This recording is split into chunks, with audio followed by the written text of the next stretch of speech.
Getting started with our conservation webinar, I'm Holly Kirkendall, National Technology Specialist for NRCS's East National Technology Support Center. I'm pleased to turn the webinar over to our moderator, David Lamb. David is the National Soil Health Team Leader for NRCS's Soil Health Division. David, you may now begin. Thank you, Holly. Again, this is David Lamb, serving as your moderator today, and it's my pleasure to introduce our speaker, Dr. Jerry Hatfield, talking about the science that supports changes in soil health. And one of the exciting topic we have before us today. Dr. Hatfield received numerous degrees throughout his lifespan here. He received his Ph.D. from Iowa State University. He received his master's from the University of Kentucky and got his BS in agronomy from the Kansas State University. I won't tell him what year that is, Jerry, so keep that just between us. He's served in various functions, working for the University of California at Davis. Then he started his career in ARS, and he's been the lab director at the National Soil Tilth Lab since 1989 there in Ames, Iowa. And it's my pleasure to do that. Folks, this is really an important topic because we've been involved with soil health 4, 5, 6 years, and all we get is, where's the science? Where's the science? And I think after today's presentation, you won't have to ask that question anymore because Dr. Hatfield is going to present some very compelling information as to why this is such an important topic and why NRCS is so adamant that this is the future of agriculture. So with that, Dr. Hatfield, I'll turn it over to you. I wanted to start today, and I thank David and Holly for this invitation to share some thoughts with you, share some information with you about the science of soil health and why it's important for agriculture in terms of how do we look at environmental quality pieces, how do we look at climate resilience. All of these are terms that basically we see bantered around, but there's a little lack of understanding about just how all these pieces fit together. And as I work with producers, a lot of these things are questions that they have in terms of this overall process. I do put in my contact information. No, that we'll leave time for questions and everything, but you have PDF of that presentation. So if you have questions after we finish the webinar, feel free to email me. We'll try to give you as much information as possible on this, or if you want background papers on some of these different slides that are shown so you can have the full report of what's going on, feel free to ask. We're really here to try to transfer technology to those of you in the field that are really trying to use that and everything else. So I appreciate all the efforts that NRCS does in terms of soil health. And so we'll start off by talking about why soil health is important. I'll talk about the degradation process, I'll talk about the enhancement process, and I'll talk about the future demands of agriculture and why soil health is going to become a cornerstone and how we look at the future of agricultural systems and a number of different pieces on that. So starting with why soil health is important, just going to start with this. We're not going to show you a soil profile. I'm going to show you some data that we collected from Kentucky, Iowa, and Nebraska. And each one of those dots on that graph represents 40 years of county-level yield data. We didn't plot the error bars on those because the graph got a little bit messy. And so that's county average yield, and then we plotted that against the National Crop Commodity Productivity Index that you actually have in your database. And what you see is the better or the higher the NC CPI value, the higher the average county yield. The lower the value, and there are a lot of those counties in Kentucky that the bottom or the lower yield on that is actually zero. They have complete crop failure in some of those years because of lack of rainfall. And if you look at the data in there, you begin to see one thing is we improve yields as we improve the soil, and then there's that set of data from Nebraska, and Nebraska is not behaving like Kentucky and Iowa, and that's because we only cherry pick the irrigated counties. And so if you can supply water when that crop needs it, soils and soil quality doesn't have an impact on productivity. And, you know, you really depended upon what's available in that soil profile in the late growing season in order to make that crop yield the way it does. And so we see this in 2012 in the drought across the Midwest. We had very high yielding fields that were conservation agriculture. They had lots of water available to that crop. We had yields that almost pushed 300 bushels per acre in terms of corn. So soil quality and the NC CPI really does give us that viewpoint of just what soil is worth to us. If we look at it, we did the same thing for maize. Again, we pulled the same counties out of Iowa and Kentucky. The better the soils, the higher the average county yield. And so you begin to see that, and then when we start looking across the Midwest, we just plotted the NC CPI values for the Midwestern states, the climate hub that I actually direct and everything, to look and see where those good soils were at, where the poor soils, how do we look at those pieces of the puzzle. You see that we moved from Indiana, Illinois, Iowa, parts of Minnesota, really have the high NC CPI values. You go into Missouri, they tend to decrease. You go into northern Minnesota, they're decreasing.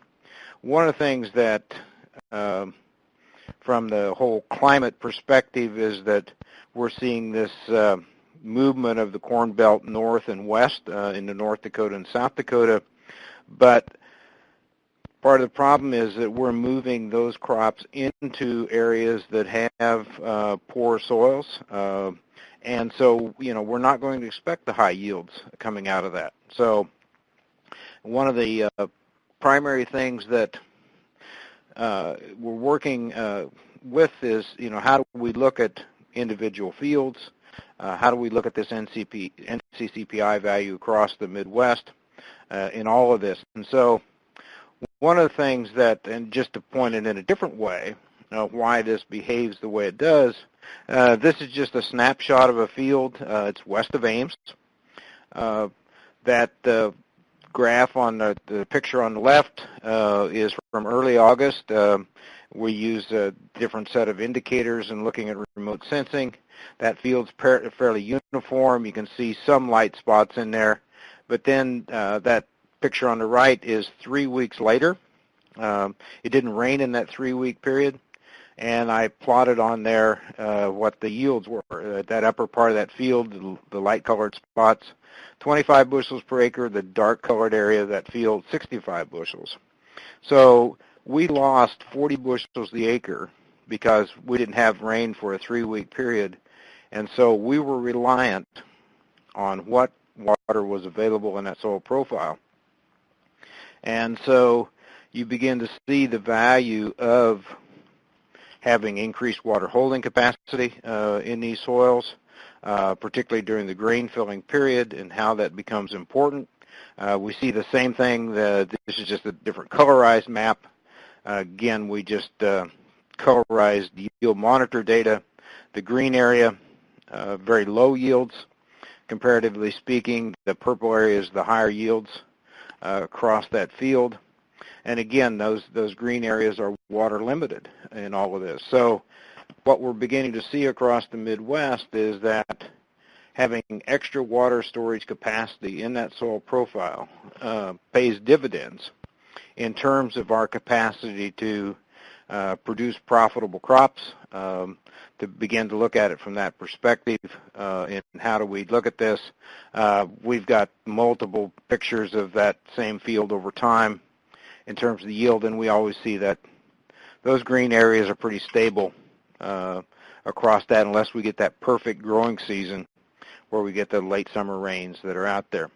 Hey, Jerry, we've Yes, had sir. several questions come in related to what NC CPI is, Oh, and then some of the components or metrics that go into that measurement or index. Yeah, the NC CPI, it actually is derived by a combination of soil depth, water holding capacity, the crops that's being grown, temperature, and precipitation.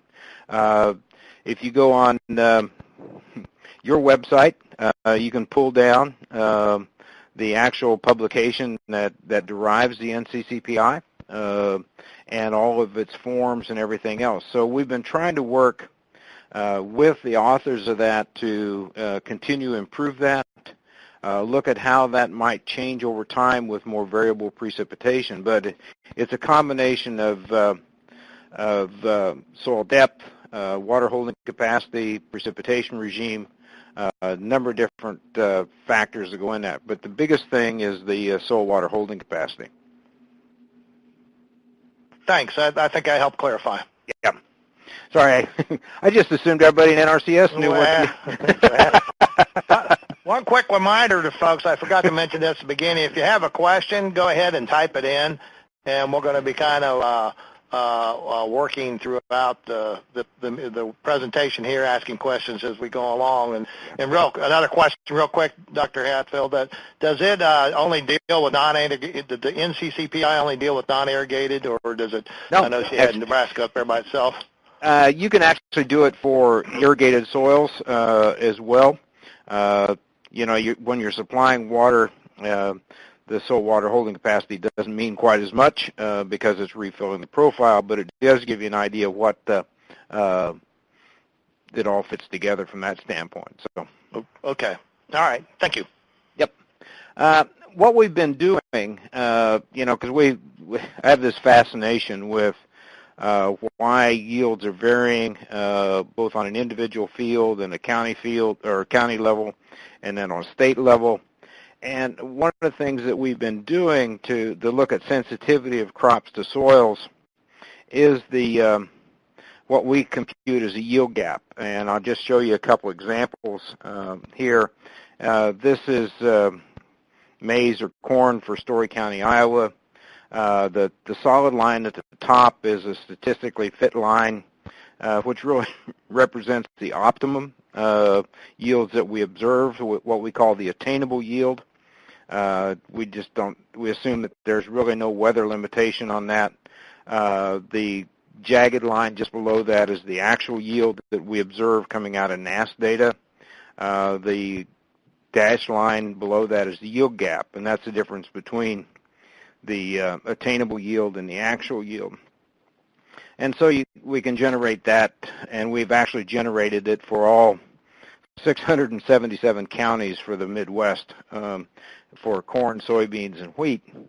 But more importantly, what we've been looking at is that graph on the lower right side, and that's the fraction of attainable yield.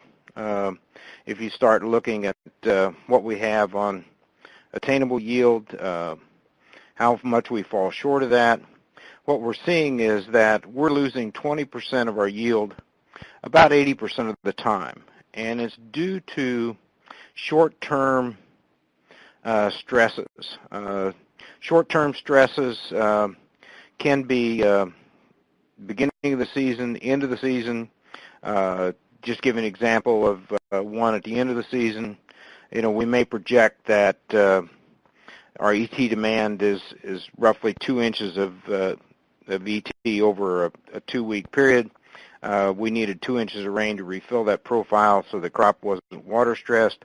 We only got an inch of rain, and so you know, you look at that piece of that puzzle, and you really, as we work with producers, as we begin to change soils, improve soil quality, improve soil health, is we can begin to diminish that 20% yield gap because we make that system more resilient to just the short-term dynamics of what goes on in weather every season.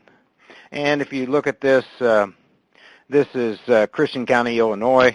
We did the same thing for corn.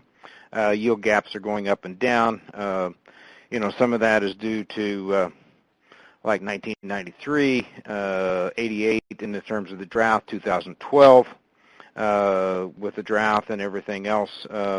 We look at that. We see the same thing for soybeans in all of this. So we're able to go back into records that are readily available. We can go in the soils maps for each of the fields.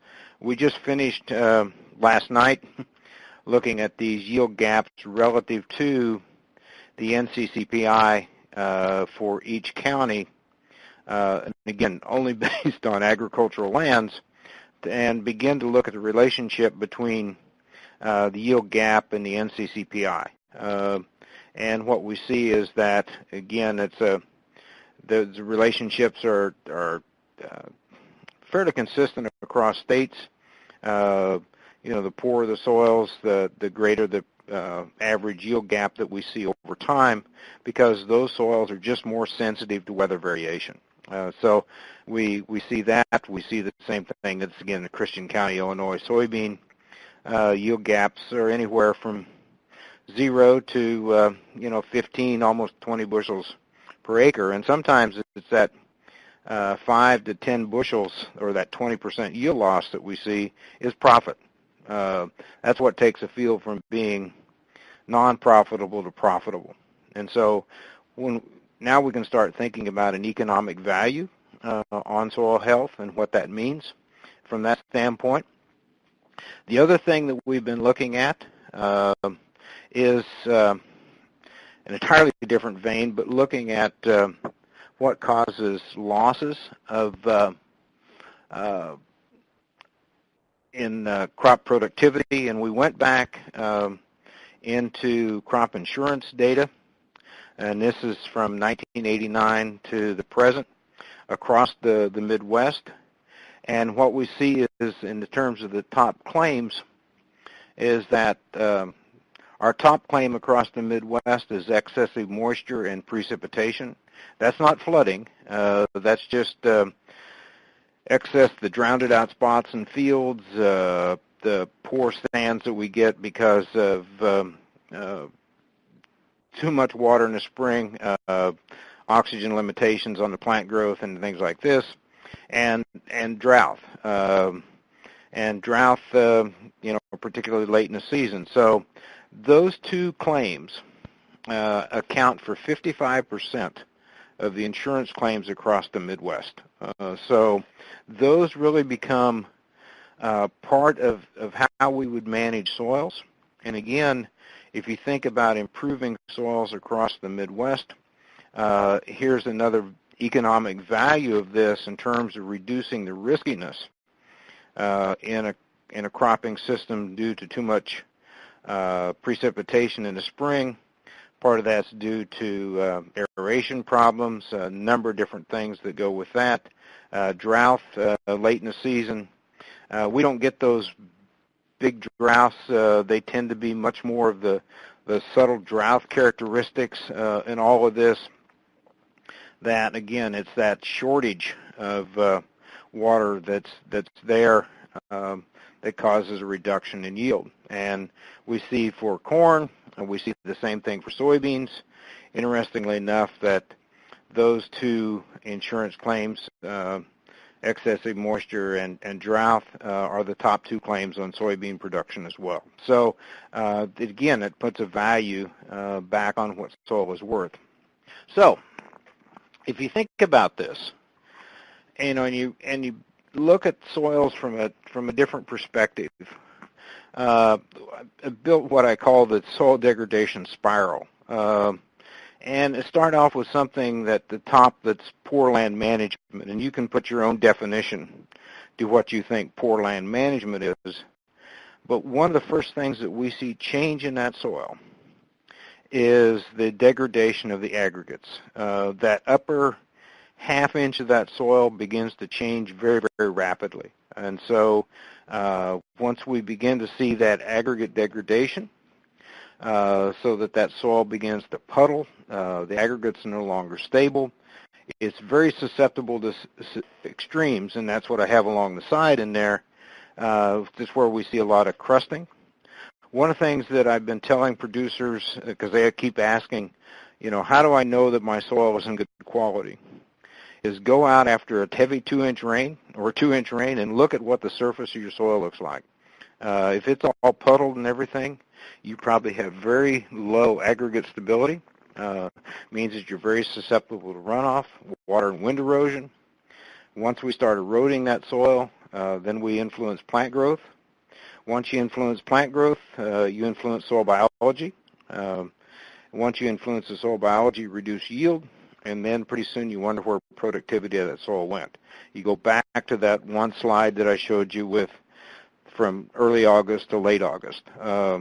Those poor parts of that field, it's 40 bushels an acre lost across that just because we didn't have the water available. So the upper part of that is very susceptible to extremes, heavy rainfall conditions, much more erosion coming on.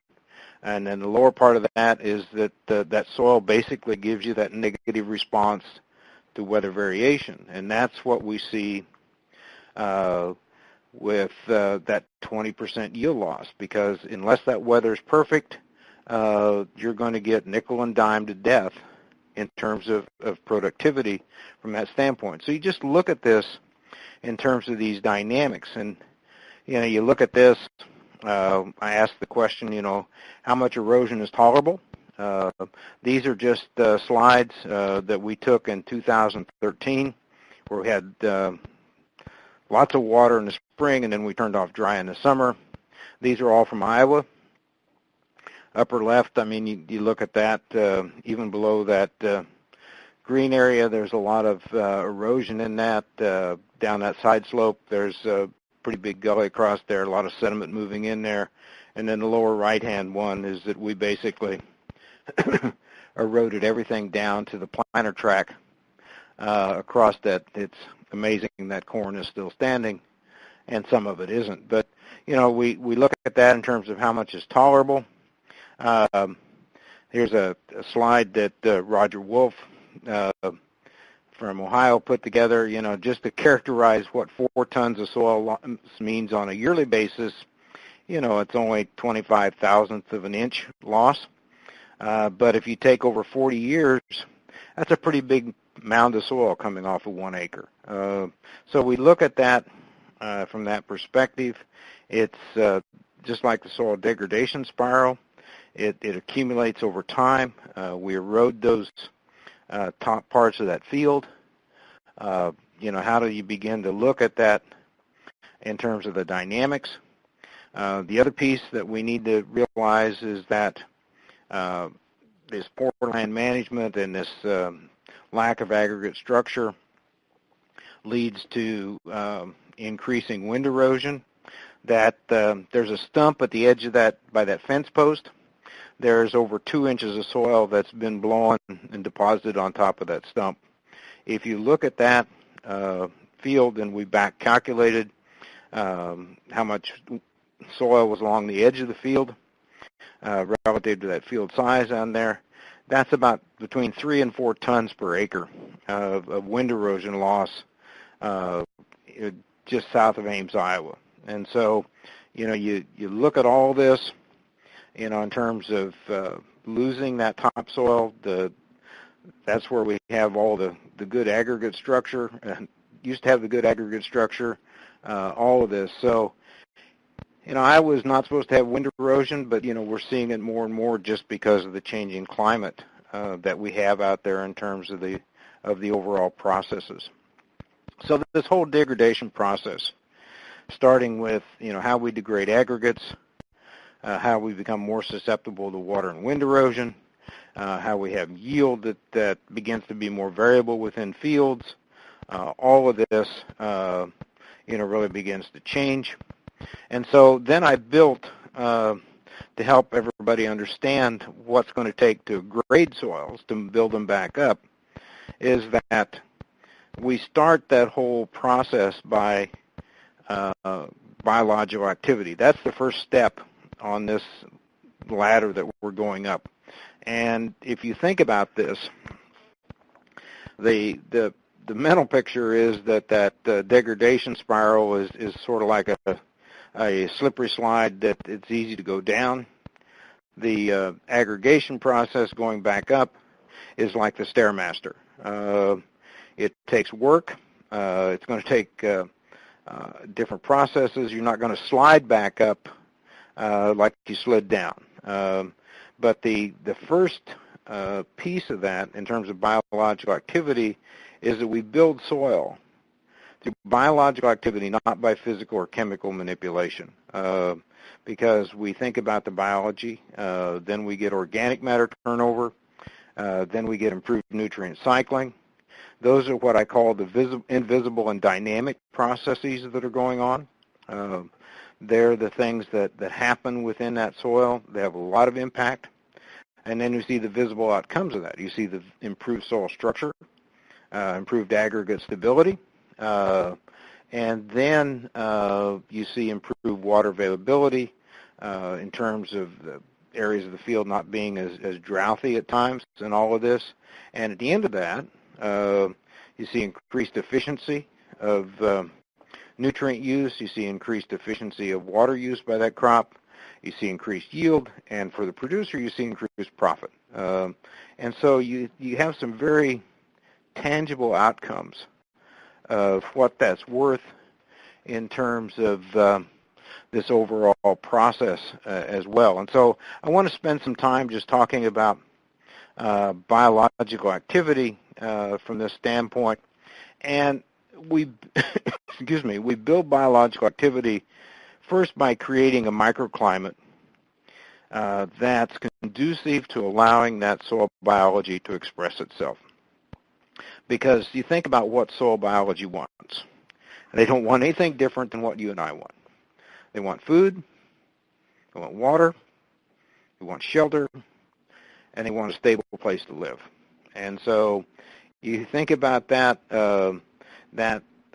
layer of residue that's on there basically reduces the extremes in which that soil goes through in terms of temperature, what it goes through in terms of moisture content, the role of that residue to absorb that energy of rainfall so that it penetrates through that soil, that residue layer in terms of modifying that temperature regime both on a daily basis as well as on a yearly basis so we don't see near the extremes, basically allows that biology to do its thing, just like you and I. We really like a comfortable working environment. So that simple crop residue on the surface, we often think about just as being the carbon nitrogen source for microbes, but in reality it is that modifying effect on the microclimate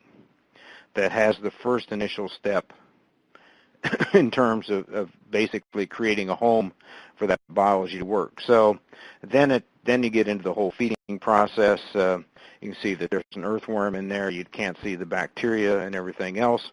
And then there's actually two other pieces to this. And I just separated into what we call a passive protective blanket and an active protective blanket. From the standpoint of changing the microclimate, cover crops, living residue on that surface has that same effect. They cool the soil. They prevent it from going through those moisture extremes. The passive blanket, isn't doing anything other than providing food and a cover on it. The active protective blanket has one other piece of that puzzle for biological activity, and that's a food source, a very active food source, because those biology are continuing to be fed because of the exudates coming out of those roots. We're extended a whole period in which we have an active root system into that soil that creates an entirely different home for that for those biology to work. And if you look at this in terms of cover crops, one of the things we see is that the more diverse we have a cover crop cocktail, the faster the rate of change in organic matter content within that soil, basically because we're influencing the diversity of the excuse me, the diversity of the microbiology that's in that soil. And so one of the keys to all of this is that we have a living soil, that this whole aspect of soil health, and that's why soil biology is the first rung of this ladder, is that we need to realize that it's a living soil system and that we need to be thinking about how do we satisfy that wants and desires of that living soil, and that, again, back to food, shelter, water, air, all of those things that you and I want in terms of a healthy environment is what we have here. And so this living soil is everything from mammals, gophers, moles, mice, earthworms, down to insects, the microfauna, the microflora, Cenomites, bacteria, algae, fungi. All those different things are part of this overall process, and they're basically nature's plow. They're all of this, and I use the analogy that a really, really healthy soil has about the equivalent of 2 African elephants underneath that soil surface. And so you think about that. If you got up every morning and you looked out over your yard that was an acre in size and there were 2 elephants standing out there, those elephants are going to need to be fed, they're going to need to be watered, they're going to need to be taken care of. And, we have that equivalent underneath the soil. So, how do they get watered? How do they get fed? All those different things that are going on. So we need to realize that the cornerstone to soil health is really about how do we maintain that microclimate to allow the biology to express itself. So if you think about residue and cover crops, there are pieces of this is that they, first of all, stabilize the microclimate of that upper soil surface. Now, everybody complains in the upper Midwest that, we can't have no-till, we can't have residue on the surface because that soil is too wet, it's too cold, all those different pieces that we see in this. But when we got a bare soil surface, we're very susceptible to not having those microbes in the whole biological activity having an adequate home to be able to survive. Residue and cover crops are a food source. They need to be fed. Just think about this for a minute, that if I only fed you 3 months out of the year in terms of a typical corn-soybean rotation, and the other 9 months you didn't get fed, what would happen to you in terms of this overall process? And that residue and cover crops are a source of nutrients to be recycled. You look at all the nutrient content of crop residue. I mean, we've got tremendous pools of micronutrients, macronutrients that the biology does a great job of being able to recycle in all of this. So if you think back to that ladder in terms of improved nutrient cycling, you begin to see this process going on. In fact, we've seen this in terms of the overall dynamics of this, and we just did a simple comparison. That upper line is a biological fertilizer. It's chicken litter. It's been mechanically composted to make uniform granules out of it. It has 3 different strains of bacteria added to it and everything. The dash line is Super U. It's a stabilized enhanced efficiency fertilizer, stabilized urea that we use, that's actually one of our better performers. What we got interested in was in the observation of how plants are responding during the grain filling period. And we measure leaf chlorophyll contents on a weekly basis, and what we're finding is that the biological material was increasing the length of time that that plant stayed green late in the season. And in fact, what we see is that we just build a simple index about how long that plant was green relative to yield. The greener I can keep that plant, the higher the yield because I extend the photosynthetic period. One of the things that we see in all of this is that it's because the biological activity is increasing the nutrient cycling late in the season. We see the greatest advantages in fields that have low biological activity, conventional tilled fields. We see a lot greater response in this than we do no-till fields where we have a high biological activity. And we begin to look at this, and we've run other experiments now that have confirmed that as we look at soil health, one of the things that we see is this aspect of nutrient cycling late in the season, and the yield component that's affected is weight per 100 grain. We tend to make a bigger grain at the end of the season because we've got the pushing of the photosynthetic activity towards them. In all of this, what we need to realize is that we deal in a very complex set of cycles going on between the soil and the atmosphere. We've got a carbon cycle, we've got a water cycle, we've got a nitrogen cycle. I'll just stop with those three, all driven by solar radiation. Those cycles are all overlapping with one another. We think about soil health. In terms of these dynamics, all of those are there because in improving soil health, we're improving carbon, and then we improve water holding capacity, water infiltration rates. We improve the exchange of oxygen between the soil and the atmosphere. We improve nutrient cycling that is available to that plant, particularly nitrogen cycling as well. So all of these things begin to fit together. So it's not like saying, well, soil health is all about carbon or soil health is all about nitrogen. It really is these overlapping cycles that go on.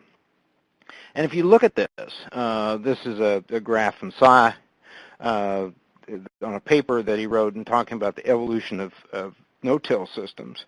And I think this even applies to any conservation agriculture. And the reason I like this is that it takes us through the initial phase and the transition phase and the consolidation and finally the maintenance phase, and you look at terms of years, is that in this initial phase, 0 to 5 years, is rebuilding the aggregates. This is the upper part of that soil surface in terms of how do we increase aggregate stability. And one of the key pieces in aggregate stability is really allowing that oxygen to be exchanged between the soil and the atmosphere. One of the reasons that we see excessive moisture have such an impact early in the season is that we're limiting oxygen exchange into that soil profile. And we see yellow corn, we see yellow soybeans, yellow corn. Everybody thinks, well, gee, all the nitrogen is leached away. It's not about nitrogen leaching. It's really about the fact that that plant is starved to death for oxygen. And so you build this up, you increase soil density, you start stabilizing aggregates even more, and then finally at the end you're talking about an accumulation of crop residue, although the more I've worked with fields that have been in high-intensity systems is that we get a really active biological system. We have a hard time finding crop residue buildup. I've got some fields that have been in no-till for 15 years now that we're producing in excess of 250 bushels per year, and I have a hard time finding residue in that field by the end of June. So that's our biological activity in all of this. Why this becomes important is this piece of the puzzle. Just to give you an example out of Iowa, is that our precipitation is actually going up. That's the upper line. From 1895 through 2013, we've increased almost 5 inches over the total year period. But what's changing is that lower graph is that we're getting more and more of our precipitation in the spring. And these are coming as heavy events, more than 1.25 inches a day. So we're getting very heavy rain, More of it's in the spring, disrupts farmer field operations, leads to compaction, a number of different things that are going on. And that's the climate signal that's occurring out there from having that impact. The other piece of this is, and this is just a simple plot of May-June precipitation, which we use as a representation of spring, versus July-August precipitation. Again, these are all the data from 1895 through 2013. And what I want to point out is that you look at those recent years, they're all on the fringe of everything we've observed. And so we're moving into a pattern of more variability of our weather between spring and summer years and what we've seen in the past. And so one of the climate signals and why soil health becomes so important is because of this increased variation of weather. Minnesota, still those values that we see in the last 5 years are laying on the fringes of everything, even though our distribution is a lot tighter in Minnesota than it was in Illinois. But here's the longer-term projection of why soil health becomes important, and that is that long-term projections, wetter in the winter, wetter in the spring, which we're already seeing that trend in there, drier over the summer for all the continental United States, including the southern part of Canada, and then drier in the Great Plains in the fall. And you think about this, is that basically we built our agricultural system on reliable summer rainfall. You look at the Great Plains, you look at the Midwest specifically, you look at the Southeast specifically, we really rely on summer rainfall to produce that crop. And that trend is going down, but it's also becoming more variable. So soil health is really going to become very important to us in terms of being able to offset some of this variability in summer rainfall that we're observing. And the changing climate is going to also affect all of this cycling that's going on, because we're going to change temperature, we're going to change moisture regimes, all of these other things, and that's going to impact our ability to sequester carbon in these soils. It's going to change our ability to have nutrient cycling. It's also going to make it change the resilience to environmental changes out there, whether it be drought, whether it be root diseases, because one of the things that you see with increasing spring precipitation, more wet environments, potentially for more seedling disease and everything else.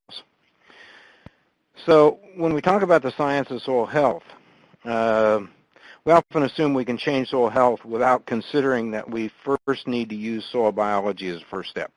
And that initial rung on that ladder is, again, stabilizing that microclimate. And we have to realize that biology is linked to all the attributes we consider as soil health.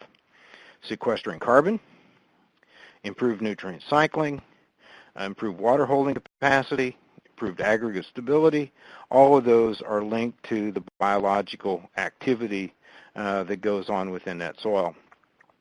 And to put it in a different perspective, here's just the future demands of agriculture, what's going to happen in the future. We have a lot of information. We talk about climate-smart agriculture. How do we build agriculture that's resilient to the climate changes that we're going through? The first step in that is building soil organic matter, either by minimum or conservation tillage. Soil organic matter is the third largest carbon pool on Earth. Means that we're going to have to integrate nutrient management practices, green manures, planting of legumes, livestock manure as part of that process, linking carbon with the nutrient cycle. That's going to give us ways in which we can improve water and nitrate use efficiency.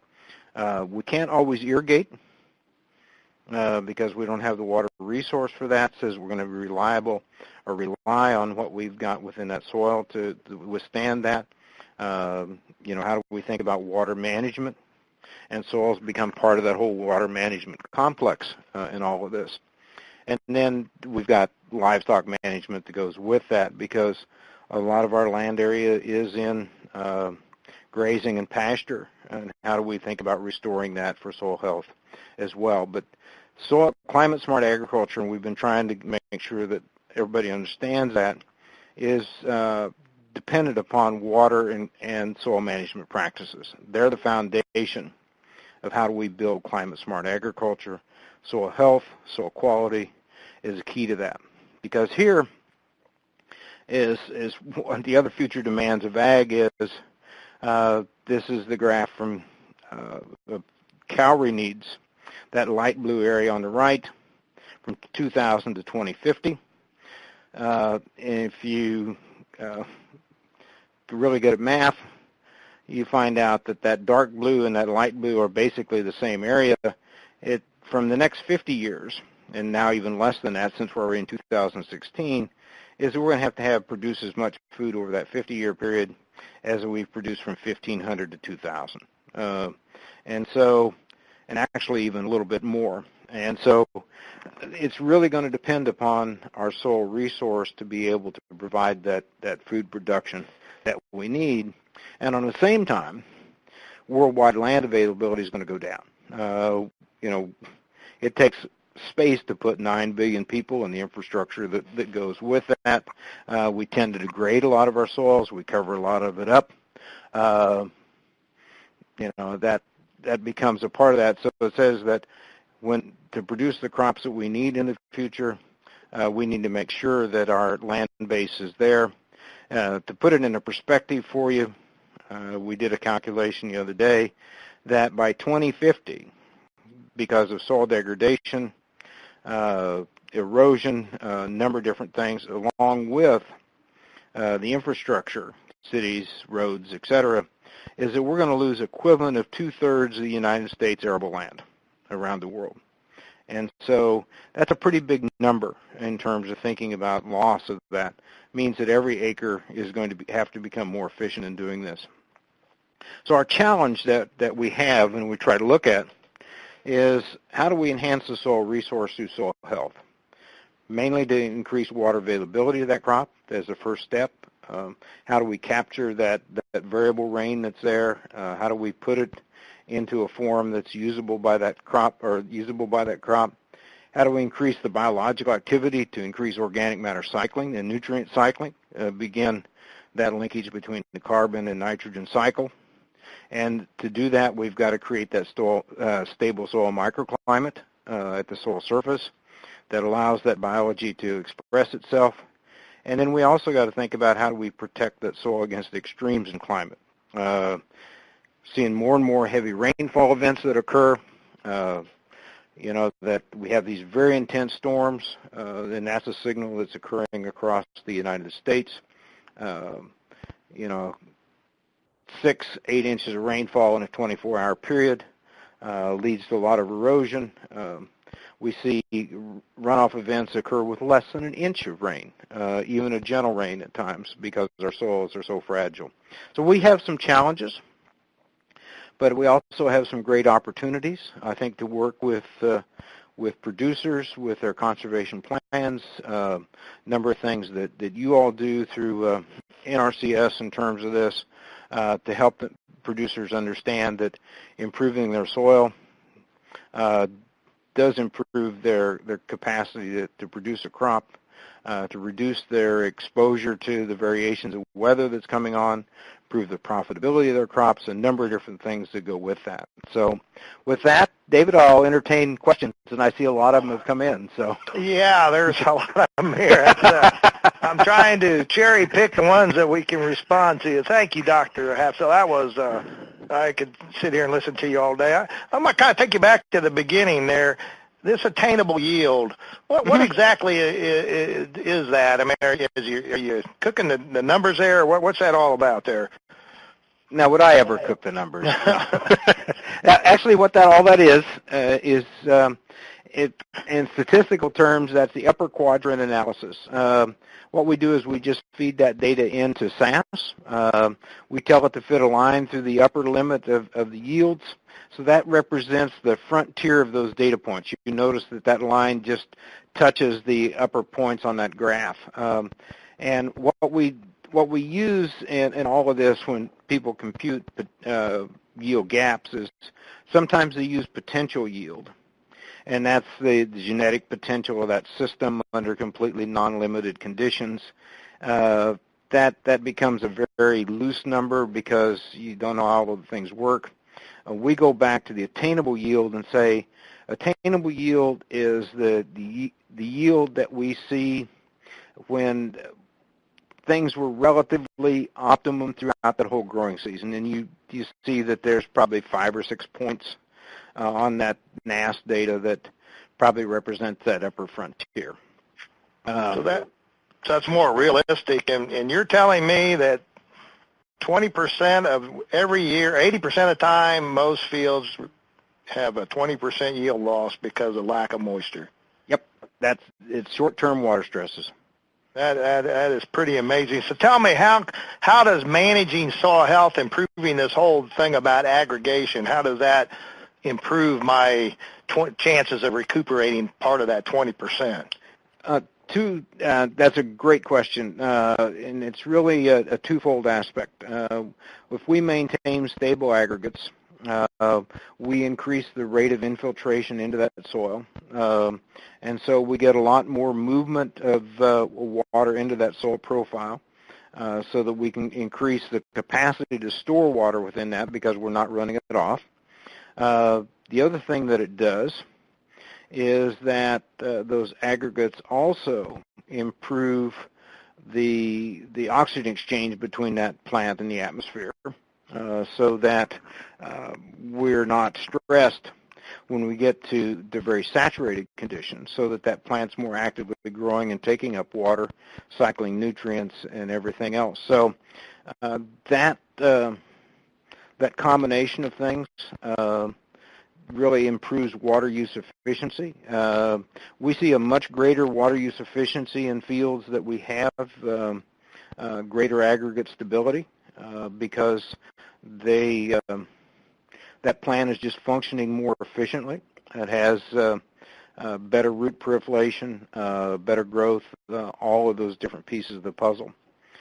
Because if you do the flip side, we see that if that soil puddles very quickly, we're not infiltrating water anymore.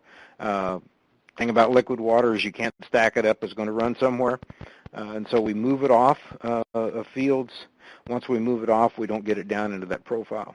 So, do you have enough? In NRCS, we use curve numbers to predict runoff when we design our practices. Is there any estimate out there how much you can affect runoff by improving soil health rather than, we tend to deal with the after fact rather than try and prevent it. Have you all done any work related to that? Yeah, in fact, I've been back through trying to work with your soil attribute database where you've got physical number, where you've got sand, silt, and clay content, you got all the water holding capacity of different soils.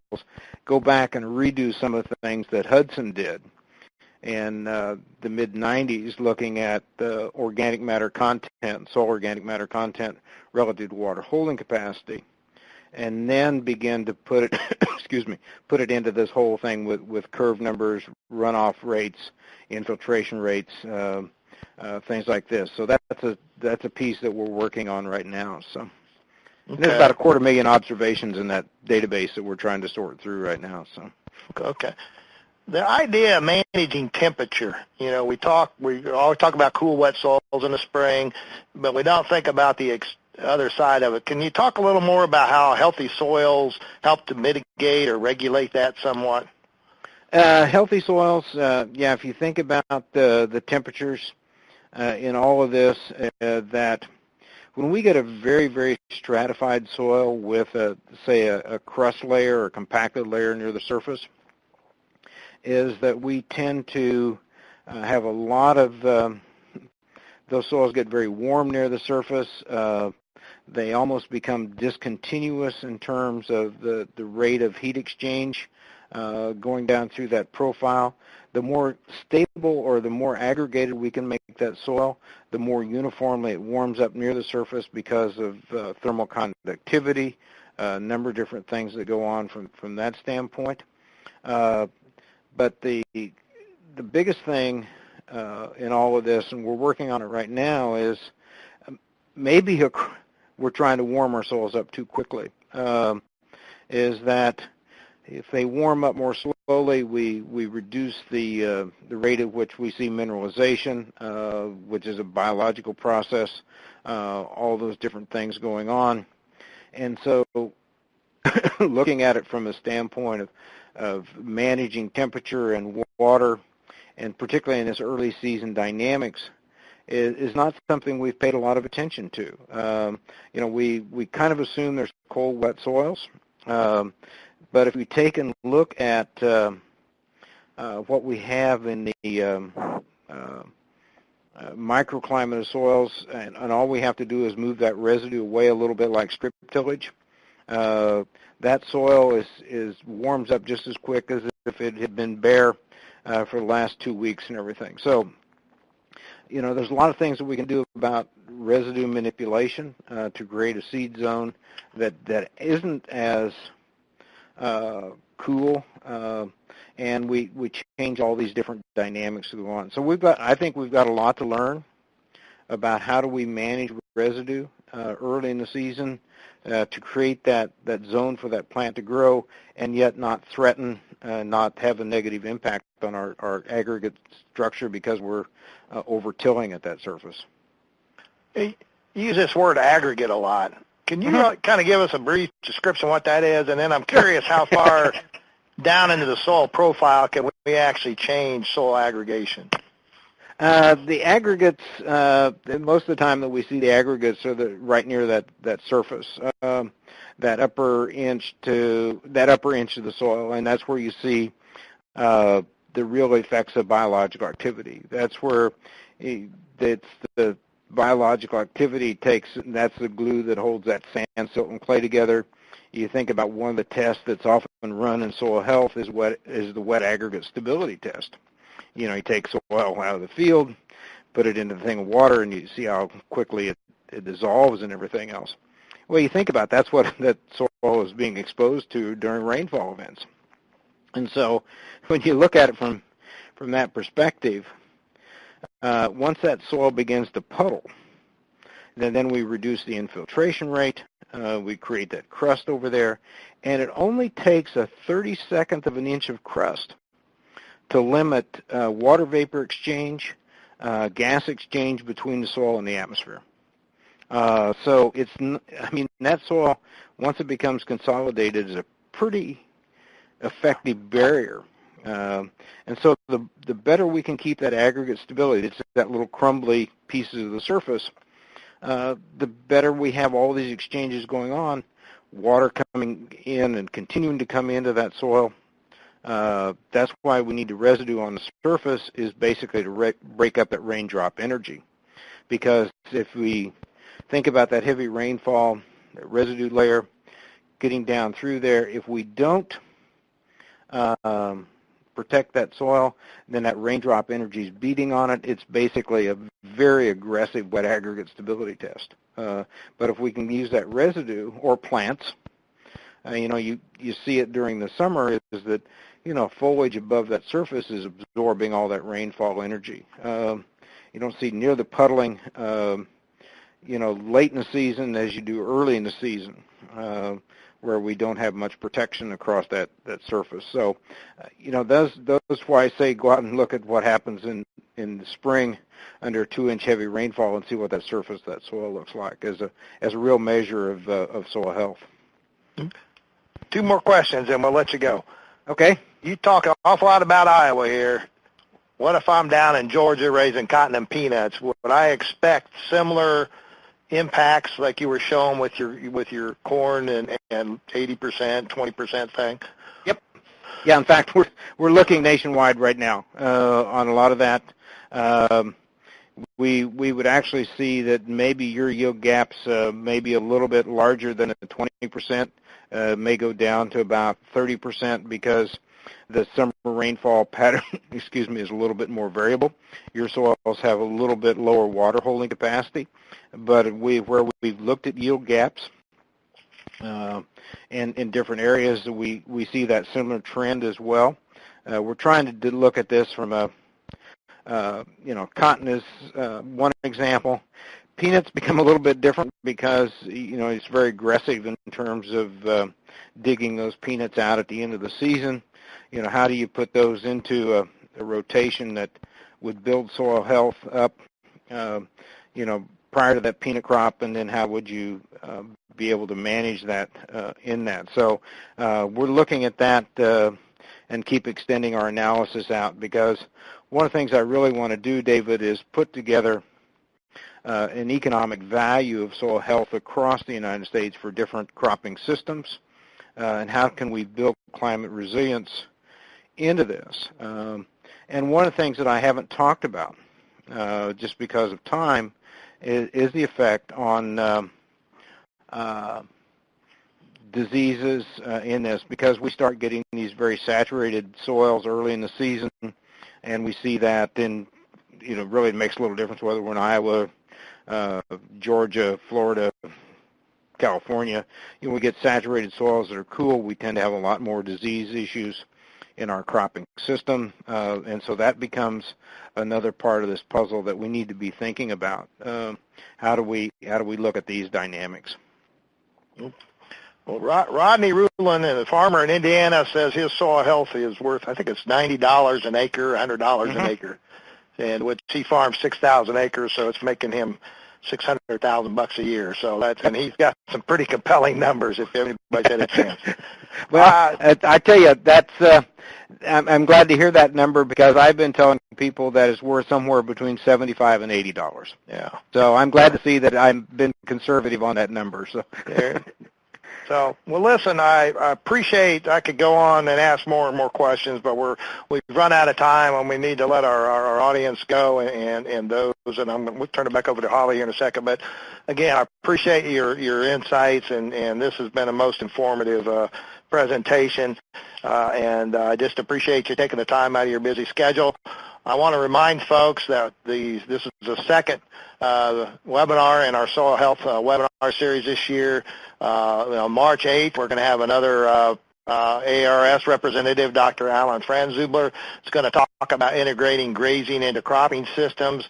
On April 12th, we're going to have one of our new soil health specialists, Doug Peterson, talk about grazing management on CRP acres to improve soil health. So we've got a pretty dynamic outline of webinars coming up.